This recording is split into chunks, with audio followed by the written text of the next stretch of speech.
అందరికీ నమస్తే. ఈరోజు నేను వీడియో ఏంటంటే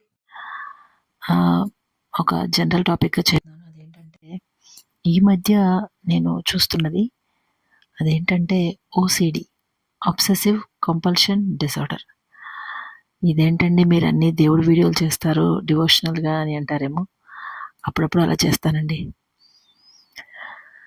ఈ అబ్సెసివ్ కంపల్షన్ డిసార్డర్ అనేది జనరల్గా ఎక్కువగా లేడీస్కే ఉంటుందండి. కరోనా తర్వాత జెంట్స్కి కూడా పెరిగి ఉండొచ్చు, అది నాకు తెలియదు. బట్ ఎక్కువగా లేడీస్లోనే కనిపిస్తూ ఉంటుంది. క్లీనింగ్, ఓవర్గా క్లీన్ చేయడము సిటీస్లో ఉండే వాళ్ళకి ఇంకా ఎక్కువగా ఉంటుంది. అంటే పల్లెటూర్లలో అలా ఉండే వాళ్ళకి పెద్దగా కనిపించదేమో, కానీ సిటీ వాతావరణంలో ఉండే వాళ్ళకి బాగా ఎక్కువగా కనిపిస్తూ ఉంటుంది. ఎందుకంటే వాళ్ళు ఇల్లు నీట్గా పెట్టుకోవాలి అనే ఒక క్రమంలో ఓవర్గానే క్లీన్గా పెట్టేస్తూ ఉంటారు. ఎక్కువగా ఊడ్చేస్తూ ఉంటారు. వెంటనే కొంచెం దుమ్ము పడ్డా ఊడ్చేస్తూ ఉంటారు. అట్లా చేస్తూ ఉంటారు. కానీ ఇది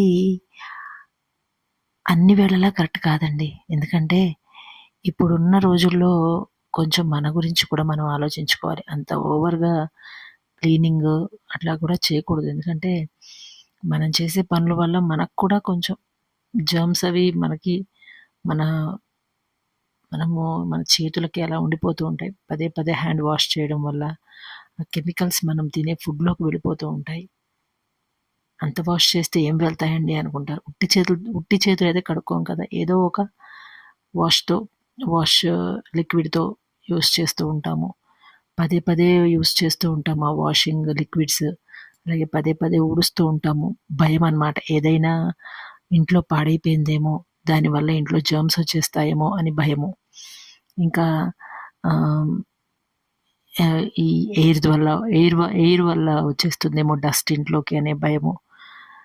లేకపోతే మన ఒంటి మీద ఏదైనా క్లీన్గా లేదేమో అని ఒక భయము. ఇలా భయంతో కూడిన డిజార్డర్ అన్నమాట.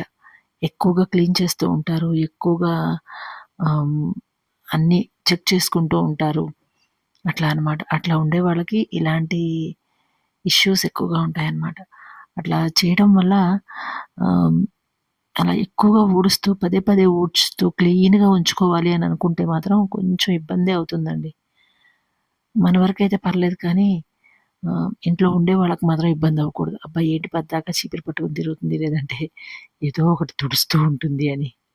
అట్లా చేయొద్దండి. అది మనకు కూడా ఒక్కోసారి ఇబ్బంది అవ్వచ్చు. దానివల్ల మనం ఎక్కడికైనా వెళ్ళినా పదే